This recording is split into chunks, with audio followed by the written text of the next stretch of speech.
नमस्कार, चर्चा टुडे में आपका हार्दिक स्वागत है। इंडिया गठबंधन के राज्य समन्वय समिति की आज एक महत्वपूर्ण बैठक हुई। बैठक बिहार चुनाव को लेकर थी। तेजस्वी यादव की अध्यक्षता में हुई इस बैठक में कई महत्वपूर्ण बिंदुओं पर चर्चा की गई। क्या हुआ इस बैठक में, कौन लोग आए, कौन इस बैठक से बाहर रहे और इस बैठक का आगे का क्या संकेत है, आज हमारी चर्चा इसी पर होगी। हमारे साथ हैं वरिष्ठ पत्रकार और विश्लेषक खालिद रशीद जी। खालिद जी, स्वागत है आपका। शुक्रिया आपका। इस बैठक में क्या हुआ, क्या निर्णय लिए गए, पहले तो इसके बारे में हम लोग चर्चा करते हैं। देखिए, महागठबंधन की बैठक महत्वपूर्ण बैठक थी। कई बैठकें पहले भी हुई हैं। तेजस्वी यादव को राज्य समन्वय समिति का प्रमुख चुना गया, उसके बाद फिर और भी बैठकें हुई।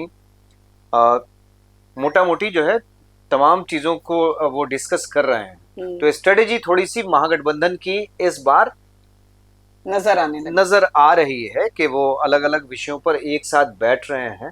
कोऑर्डिनेशन कमेटी है, तो वो कोऑर्डिनेशन कमेटी जो है सभी मुद्दों पर विचार विमर्श कर रही है। ये जो ताज़ा बैठक हुई है उसमें कांग्रेस की ओर से जो उनके प्रदेश अध्यक्ष हैं वो शामिल थे। तेजस्वी यादव तो अध्यक्षता कर ही रहे थे, राजद के अन्य नेता भी उसमें मौजूद थे। संजय यादव खासतौर पे वो भी मौजूद थे। इसके अलावा कृष्णा अल्लावरू जो कांग्रेस के बिहार प्रभारी हैं वो उसमें मौजूद थे। लेफ्ट पार्टी की तरफ से जो तीनों दल हैं, सीपीआई, माले, सीपीएम, ये इनके जो प्रमुख नेता हैं वो सभी मौजूद थे। तो कुल मिलाकर लेकिन वीआईपी के मेंबर मौजूद थे, लेकिन मुकेश सैनी वहाँ पे मौजूद नहीं थे। तो ये तो इसकी रूपरेखा मैंने बता दी। जो डिसीजन लिए गए तो उसमें एक प्रमुख डिसीजन ये है कि इंडिया गठबंधन ने संयुक्त रैली करने का फैसला किया है कि 9 प्रमंडल जो है कमिश्नरीज, उसमें संयुक्त रैली होगी, उनकी सभाएं होंगी उनकी, जिसमें बड़े नेता शामिल होंगे। यानी राहुल गांधी, आरजेडी की तरफ से जो उनके बड़े नेता हैं, नेचुरल सी बात है कि अगर लालू प्रसाद यादव स्वस्थ हैं, शामिल हो सकते हैं, तो वो इसके अलावा लेफ्ट की तरफ से जो उनके बड़े नेता हैं वो सभी, और वीआईपी को अगर उसमें माने तो मुकेश सैनी तो रहेंगे। तो जो गठबंधन में शामिल जितने दल हैं उनके जो बड़े नेता हैं यानी बड़े चेहरे हैं वो इसमें शामिल होंगे, है ना। तो राज्य का गठबंधन तो राज्य का है, महागठबंधन, है ना, लेकिन इंडिया गठबंधन तो बड़ा है, तो उसके बड़े चेहरे भी हो सकता है इस रैली में शामिल हो, है ना। तो ये एक महत्वपूर्ण फैसला लिया गया है। इसके अलावा राष्ट्रीय लोक जनशक्ति पार्टी, जो पशुपति कुमार पारस की अध्यक्षता वाली पार्टी है, यानी रामविलास पासवान की जो पार्टी लोक जनशक्ति पार्टी, उस 2 खंडों में बट गई। एक का चिराग पासवान नेतृत्व कर रहे हैं, दूसरे का पशुपति कुमार पारस जो रामविलास पासवान के भाई हैं वो नेतृत्व कर रहे हैं। तो उनकी पार्टी को महागठबंधन में शामिल करने पर भी विचार विमर्श किया गया है। इसके अलावा जो साझा घोषणा पत्र है कि साझा घोषणा पत्र, उसमें कई बिंदुओं पर पहले भी चर्चा हुई है और ताज़ा जो बैठक है उसमें भी चर्चा हुई कि जो संयुक्त घोषणा पत्र है हम लोग जारी करेंगे गठबंधन की तरफ से, और उसमें किन किन बिंदुओं को रखा जाएगा, है ना। बिंदु क्या थे, कुछ स्पष्ट हुआ? ये तो पूरी तरह से ब्रीफ नहीं किया गया। तेजस्वी यादव ने बात जरूर की पत्रकारों से, लेकिन बहुत स्पष्ट नहीं किया गया कि अलग अलग किन बिंदुओं पर। जो ये महत्वपूर्ण निर्णय है इसकी जानकारी दी गई कि संयुक्त रैली होगी, यानी ये दिखाने की कोशिश है कि गठबंधन जो है एकजुटता के साथ आगे बढ़ रहा है और एनडीए गठबंधन का सामना करने के लिए पूरी जो अपनी रणनीति है वो तैयार कर रहा है। तो ये जो अपडेट है, जो आपने पहले कहा कि क्या अपडेट है, तो ये अपडेट मैंने आपको दे दिया है। साथ साथ जो हमारे जो सुनने वाले हैं, देखने वाले हैं, हमारे साथ शामिल होते हैं, चर्चा टुडे के जो दर्शक हैं, हमारे साथी जो हैं, उनके लिए भी ये अपडेट है। तो इस पूरी बैठक का एक तो जो रणनीतिक के तौर पर जो आया, तो उसमें एक बात तो सामने आई कि संयुक्त रैली होगी और साझा घोषणा पत्र होगा। आमतौर पर जो गठबंधन में लोग रहते हैं तो ये चीजें होती ही है जी, साझा ही होता है सब कुछ जी। लेकिन दो प्रश्न आपने उठाए या दो सवालों का उत्तर आपने दिया। एक तो पशुपति पारस की पार्टी का उसमें शामिल होना और दूसरा कि मुकेश सहनी का प्रतिनिधि को भेजना। इतने महत्वपूर्ण बैठक में वो स्वयं क्यों नहीं आए, तो ये एक प्रश्न खड़ा होता है कि आखिर वो क्यों नहीं आए।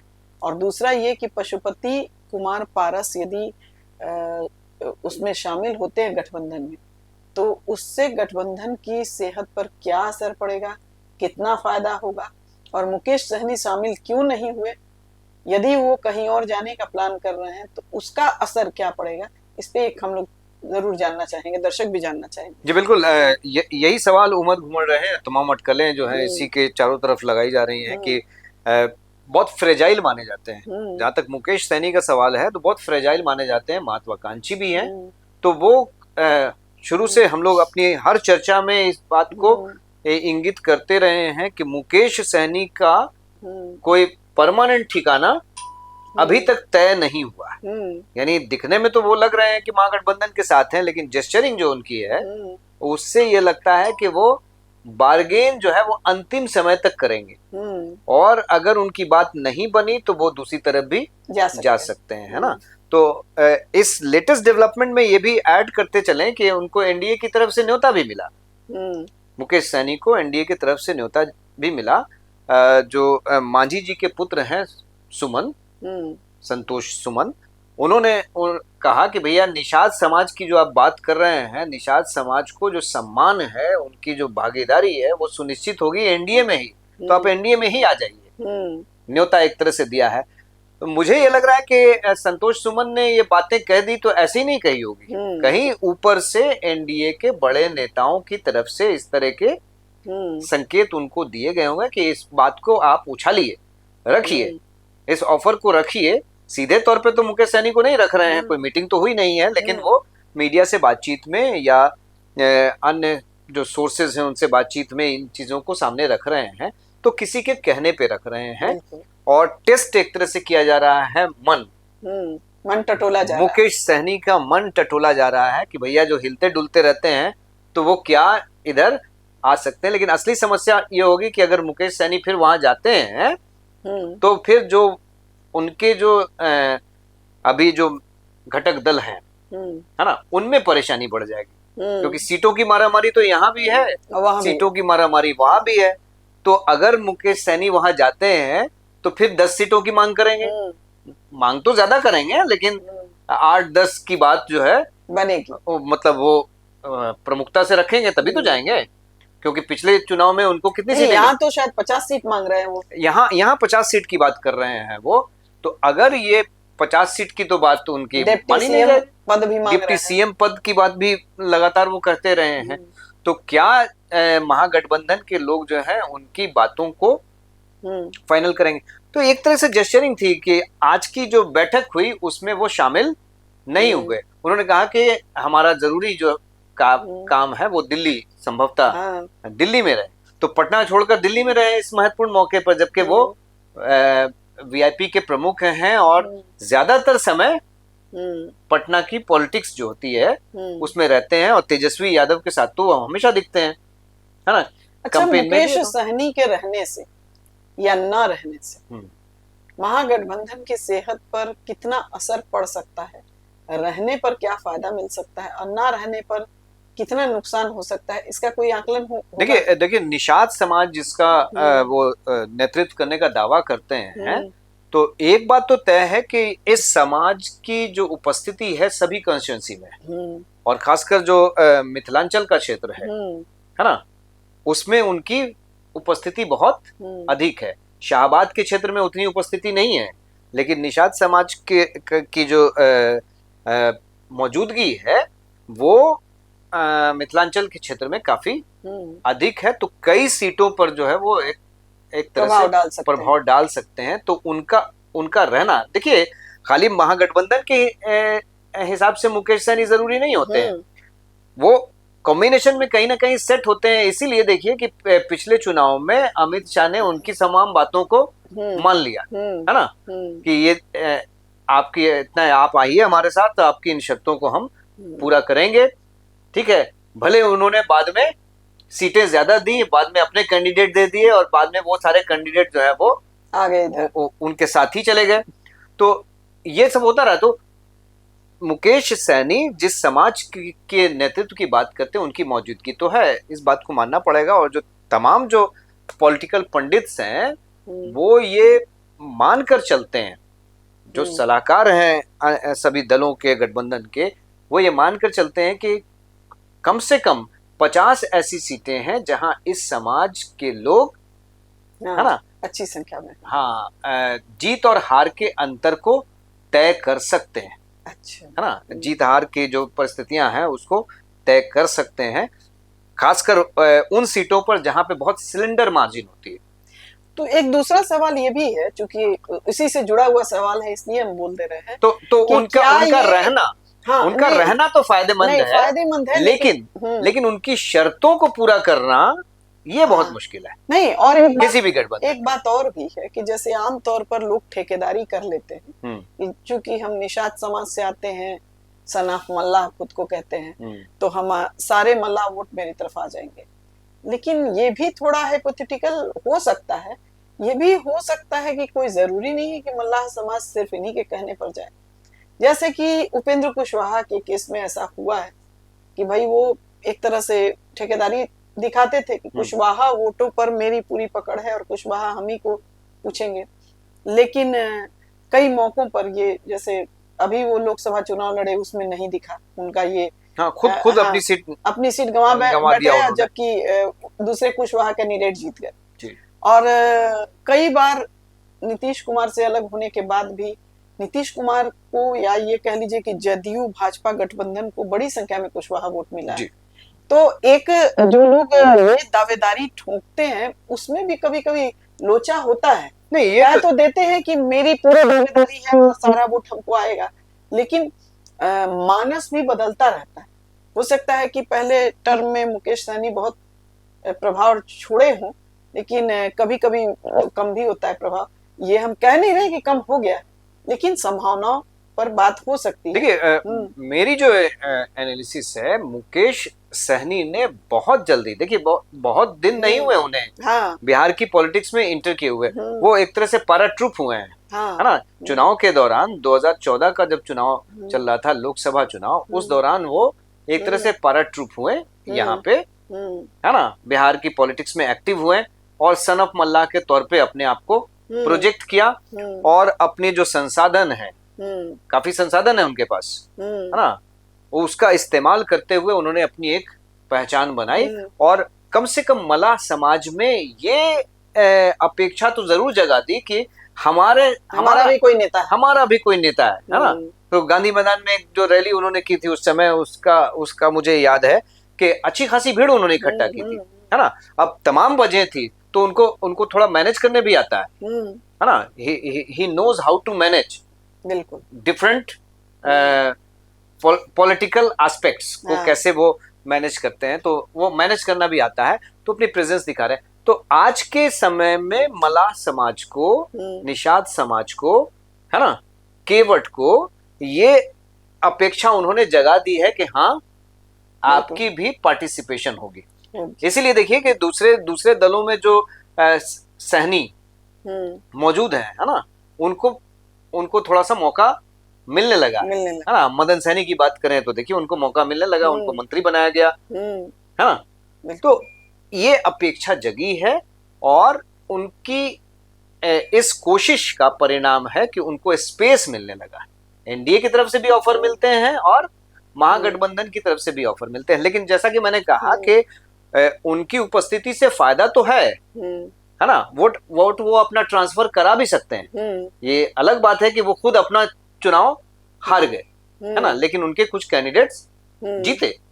पिछले विधानसभा चुनाव में उनके कुछ कैंडिडेट्स जीते थे, है ना, जो बाद में चले गए। दूसरी तरफ सवाल ये है कि उनकी शर्तों को कैसे कोई पूरा करेगा, है ना। अगर महागठबंधन की बात करें तो यहाँ अगर डिप्टी सीएम बनाने के बाद उनको कमिट कर दें महागठबंधन के नेता, से फॉर एग्जांपल तेजस्वी यादव ही कह दें कि हाँ भाई आप हमारे महागठबंधन अगर जीता तो आप डिप्टी चीफ मिनिस्टर होंगे, ये कितना मुश्किल है। हाँ, लेकिन मेरे ख्याल से बहुत कुछ तो चुनाव में सीटें अधिक लेने के लिए, दबाव बनाने के लिए ये सब बयानबाजियां की जाती हैं। तो हमको ऐसा लगता नहीं है कि वो जितनी बातें कह रहे हैं, जितनी डिमांड रख रहे हैं, वो भी जानते हैं कि उतनी डिमांड मेरी पूरी नहीं होने वाली है। वो सिर्फ एक प्रेशर पॉलिटिक्स करने के लिए, और ऐसा होता है कि चुनाव आने के साथ ही जो दल होते हैं, स्पेशली जो छोटे दल होते हैं, वो बड़े दलों से अधिक सीट हासिल करने के लिए प्रेशर पॉलिटिक्स करते हैं। ये जरूर है कि वो बार्गेनिंग कर रहे हैं, और हमको लगता है बार्गेनिंग में जहां उनको बेटर ऑप्शन मिलेगा वहां कूद के चले जाएंगे। जी, और मुझे तो ये भी लगता है कि जब वो रहते हैं, कोशिश तो कर रहे हैं, लेकिन बहुत सारी चीजें प्री डिसाइडेड भी होती हैं।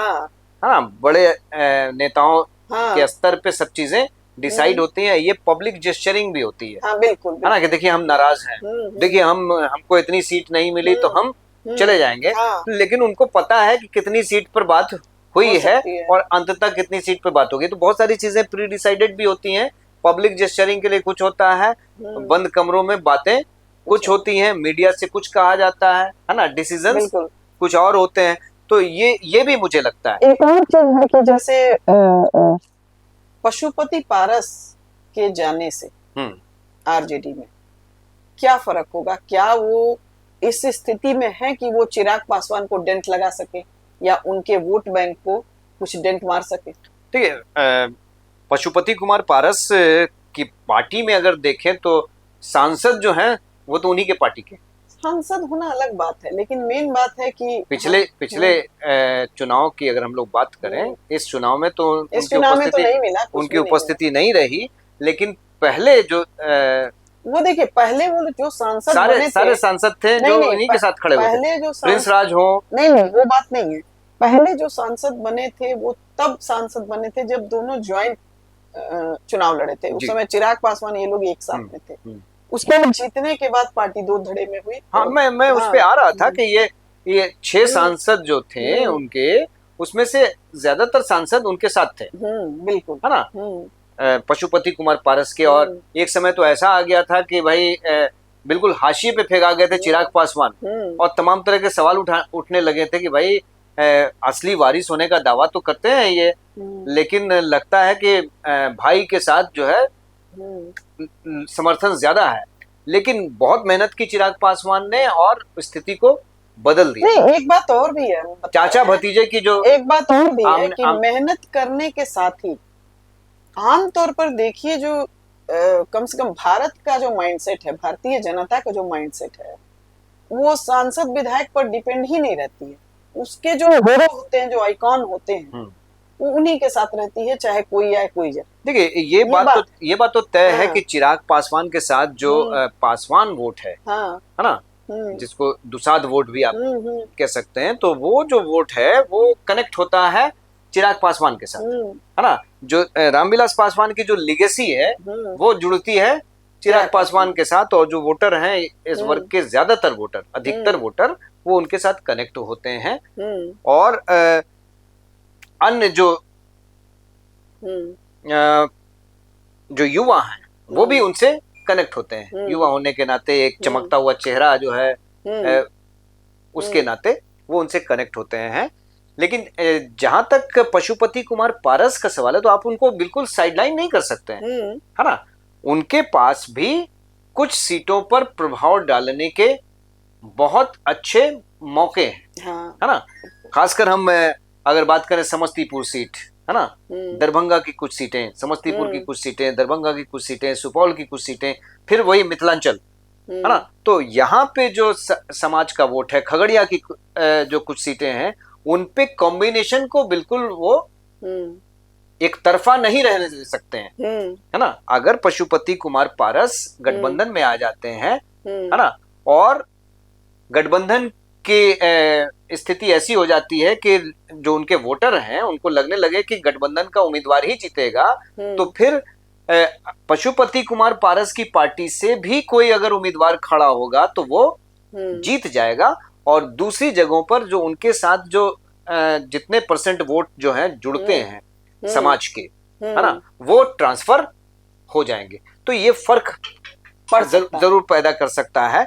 अब ये है कि पशुपति कुमार पारस को शामिल करने के तो पहले संकेत मिल गए हैं, लेकिन लगता है कि कहीं ना कहीं कुछ दल जो है इस बात का हो सकता है विरोध कर रहे हो, है ना, इसलिए इतनी जल्दी बात बन नहीं रही है, क्योंकि कई मौके ऐसे लेकर भी लोचा है। हाँ, कई मौके ऐसे आए जब पशुपति कुमार पारस के सब्जेक्ट पे बातचीत हुई गठबंधन में, लेकिन सीधे तौर पे ये नहीं कहा गया कि पशुपति कुमार पारस अब गठबंधन का हिस्सा हो गए या नहीं हो गए, ये डिसीजन नहीं लिया जा रहा है। तो इतना जो हिकअप्स हो रहा है, इसका मतलब है कि अंतर विरोध है पशुपति कुमार पारस को गठबंधन में शामिल करने में विरोध है। इसका कारण ये हो सकता है कि उनको कितनी सीटें दी जाएंगी, इसका कारण ये हो सकता है कि उनको अगर गठबंधन में एडजस्ट किया जाएगा तो दूसरे दलों को हो सकता है उससे तकलीफ हो जाए, खासकर वीआईपी को, है ना। बाकी तो दलों के जो संख्या बढ़ेगी, दलों की संख्या बढ़ेगी तो बाकी दलों को सब पे सीटों का नुकसान हो सकता है। तो हो सकता है वो ना चाहते हो, जो छोटी पार्टियां वो ना चाहते हो कि पारस शामिल हो, लेकिन गठबंधन के जो बड़े नेता हैं, खासकर आरजेडी की तरफ से ये इंडिकेशन कई बार मिल चुका है। उनकी जो मुलाकात हुई है आरजेडी के नेताओं से, आरजेडी के सुप्रीमो से, तो उसमें ये इंडिकेशन बराबर मिलता रहा है कि वो गठबंधन का हिस्सा बन सकते हैं। देखिए, पशुपति कुमार पारस की जो पार्टी है उसको महागठबंधन में शामिल करने के विषय पर बातचीत हुई है, लेकिन हिकअप्स तो हैं, हिकअप्स हैं। अब छोटी पार्टियां उसका विरोध कर रही हैं, या फिर सभी दलों में ये राय नहीं बन पा रही है कि इनको कितनी सीट दी जाए, और इनको अगर इतनी सीट दी जाए तो ये क्या इन सीटों को जिता सकते हैं, और इनको शामिल करने से क्या प्रभाव पड़ सकता है ना, क्या फायदा हो सकता है। इसको एनालाइज करने में लगता है कहीं थोड़ी सी दिक्कत है। इंडिकेशंस तो मिल चुके हैं, आरजेडी की तरफ से इंडिकेशन मिल चुके हैं, है ना। पारस जी की जो मुलाकात हुई है आरजेडी के बड़े नेताओं से, तो उसमें ये संकेत मिल चुके हैं कि उनको एक तरह से गठबंधन में शामिल करने की जो प्रक्रिया है वो अंतिम दौर में है, लेकिन अभी तक वो शामिल नहीं हुए हैं। औपचारिक तौर पे इसकी घोषणा भी नहीं हुई है, लेकिन वो महागठबंधन के नजदीक है। आज कल हो सकता है ये डिसीजन हो जाए। लेकिन हाँ, यहाँ ये जोड़ना जरूरी होगा कि अब चुनाव तो बहुत नजदीक है, और अगर महागठबंधन का स्वरूप सामने आ चुका है तो कौन कौन दल हैं ये लोगों को दिखना चाहिए। तो अगर पारस वहां है, उनकी पार्टी वहां है, तो ये दिखना चाहिए। बिल्कुल। तो चलिए दर्शकों, उम्मीद है आपको ये हमारी चर्चा अच्छी लगी होगी और बहुत सारी जानकारियां आपको मिली होंगी। अपनी प्रतिक्रिया जरूर दीजिए, हमारे चैनल को लाइक करें, सब्सक्राइब करें और शेयर करें। नमस्कार। नमस्कार।